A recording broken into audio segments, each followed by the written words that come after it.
E eu, Senhor, que espero, Tu és a minha esperança. Salmo capítulo 39, verso 7. Que este seja um dia de muitas bênçãos para todos nós. Que as nossas palavras nessa manhã se comparem às palavras do salmista Davi. Que o nosso Deus seja a nossa única esperança, a nossa única salvaguarda. O salmista Davi, ao se levantar pela manhã, ele se voltava para Deus e falava: e eu, Senhor, o que espero? E ele se volta para Deus e fala: Tu és a minha única esperança. Salmo capítulo 39, verso 7. Acredito que nessa manhã também o Senhor é a nossa única esperança. Não apenas nessa manhã, mas toda a nossa vida, toda a nossa existência. Diante do mundo em que nós estamos vivendo, no século XXI, guerras, pandemias, enfermidades, lutas, batalhas, desemprego, queda na economia, nós não podemos nos esquecer que nós temos um Deus que está com os seus olhos voltados para cada um de nós. Ele vê as nossas lutas, Ele vê o nosso sofrimento, Ele se compadece de cada um de nós. Ele, de fato, é a nossa única esperança. Nós não podemos confiar nem em homens, nem em cavalos, nem em espada, mas nós precisamos voltar a nossa atenção exclusivamente para a pessoa do nosso Salvador. Nós estamos comprometidos a cada manhã estudarmos um capítulo da Bíblia e nessa manhã quero convidar você a ter nas mãos a Bíblia no livro de Êxodo, capítulo 26, o verso 1. Farás o tabernáculo que terá 10 cortinas de linho retorcido, estofa azul, púrpura e carmesim. Com querubins as farás de obra de artista. Ao pegarmos essa parte inicial do capítulo 26, o verso 1, eu tenho plena certeza que aquele que faz uma leitura com cuidado, com amor, acaba compreendendo que o autor que está pedindo aqui para que se faça o tabernáculo, ele é extremamente detalhista. Ele é cuidadoso naquilo que faz.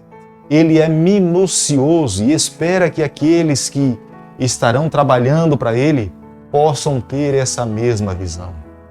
Ao olharmos para as palavras de Deus aqui, voltada para Moisés, para aqueles que seriam os artífices que estariam trabalhando na construção do santuário, nós podemos ver que Deus detalhadamente, Ele pede para que aqueles que fossem construir o santuário fizessem da forma como Ele estava pedindo para que pudesse ser feito. Deus é extremamente detalhista, Deus é extremamente cuidadoso. Deus estava tentando imprimir na mente de uma nação que Deus é um Deus zeloso, que Deus preza para os mínimos detalhes, que Deus está atencioso para tudo aquilo que está acontecendo sob a face dessa terra. Deus não queria que a nação de Israel tivesse uma visão deturpada ou distorcida de Deus. Ele queria se revelar gradativamente e queria levar que o seu povo pudesse ter uma visão clara de como eles deveriam se preparar semanalmente, diariamente, para poder se encontrar com o seu Deus. Mas, amigos, aqui detalhadamente no capítulo 26, no verso 1 e no verso 2, você pode ver que Deus ele mesmo fala do tamanho das cortinas, do tamanho das cores que deveriam ser confeccionadas, as cortinas que estariam dentro do santuário. Mas veja, isso nos traz a ideia de que a mensagem do santuário é uma mensagem especial para os dias em que nós estamos vivendo.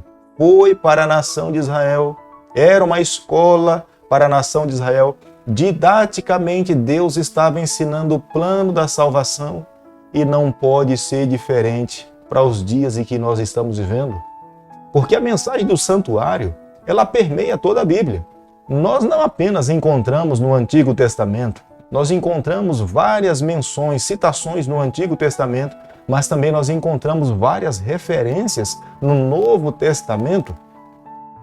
Por isso que, se porventura algum líder, algum cristão, algum irmão ou uma autoridade rejeita a mensagem da doutrina que está inserida na palavra de Deus do santuário, essa pessoa está menosprezando o que o Senhor deixou para nós, que entendo que é de sumo valor, de suma importância. Nos dias em que nós estamos vivendo, nós precisamos dar uma atenção mais especial a esse tema dentro da Bíblia, porque tudo aquilo que está dentro do santuário apontava para a vinda de Jesus Cristo, apontava para a vida e o método que Jesus Cristo iria salvar os seus filhos que estavam aqui sob a face dessa terra.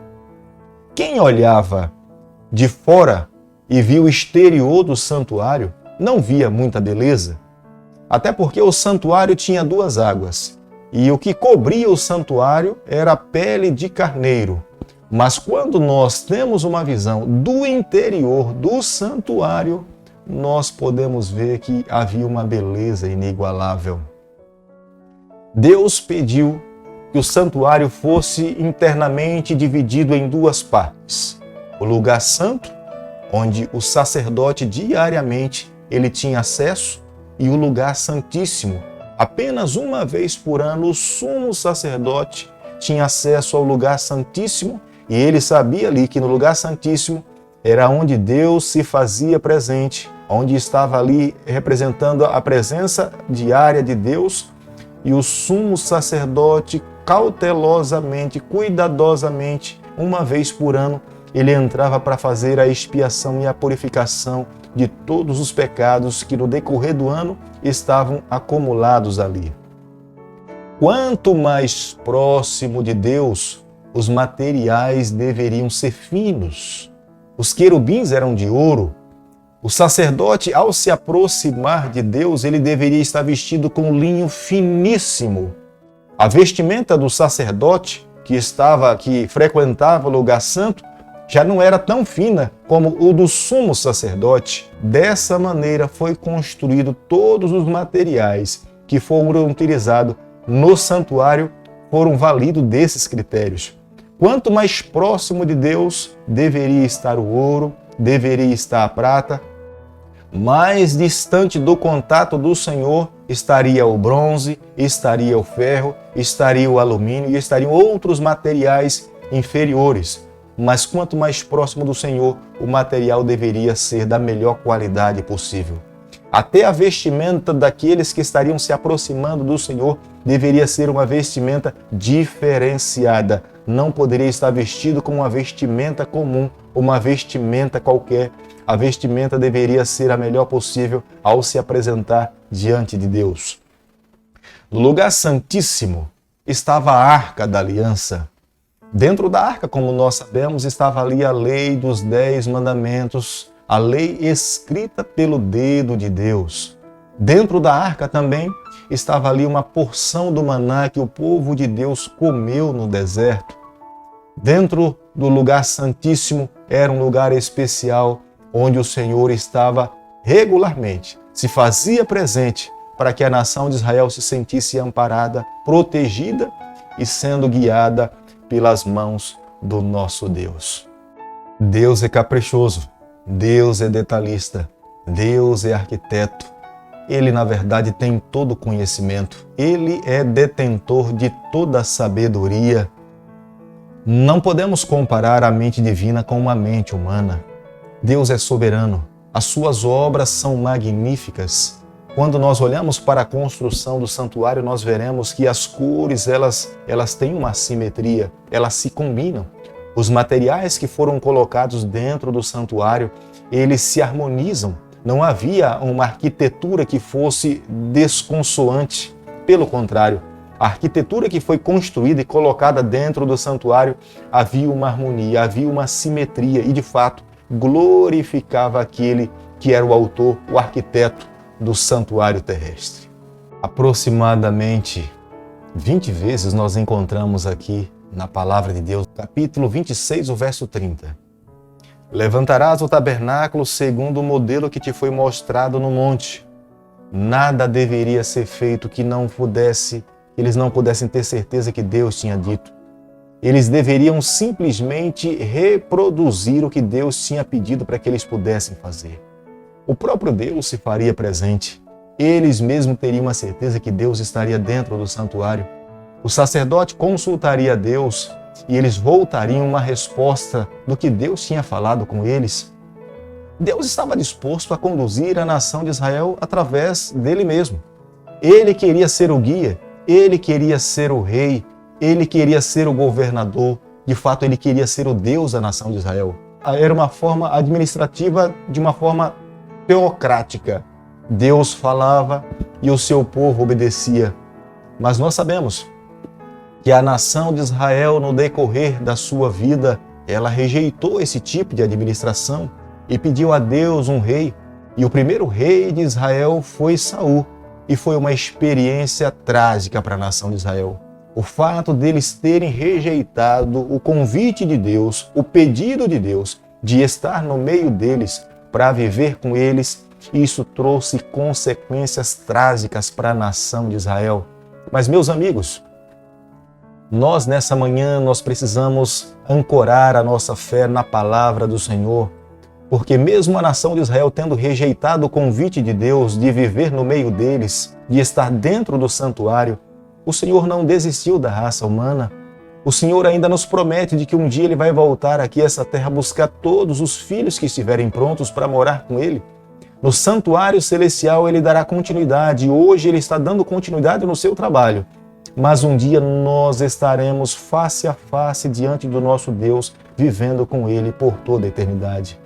Eu e você, nos dias em que nós nos encontramos, nós precisamos a cada dia entregarmos o nosso coração ao Senhor. Permitirmos que o nosso corpo seja o templo do Espírito Santo. Que Ele faça morada constantemente, diariamente em nossa vida. Se vivermos dessa forma, muito em breve, quando Ele voltar, como nós cremos, como nós confiamos, tenha certeza que nós teremos a alegria de estar com Ele, nos encontrarmos com Ele e viver com Ele por toda a eternidade.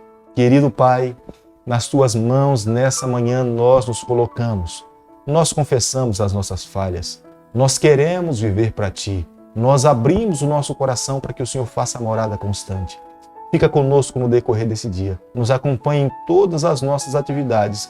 Nós oramos, nós pedimos e o fazemos em nome de Jesus. Que o Senhor te abençoe e te guarde.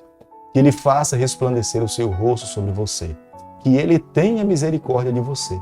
Que sobre você, nessa manhã, Ele levante o seu rosto e conceda a sua paz em nome de Jesus.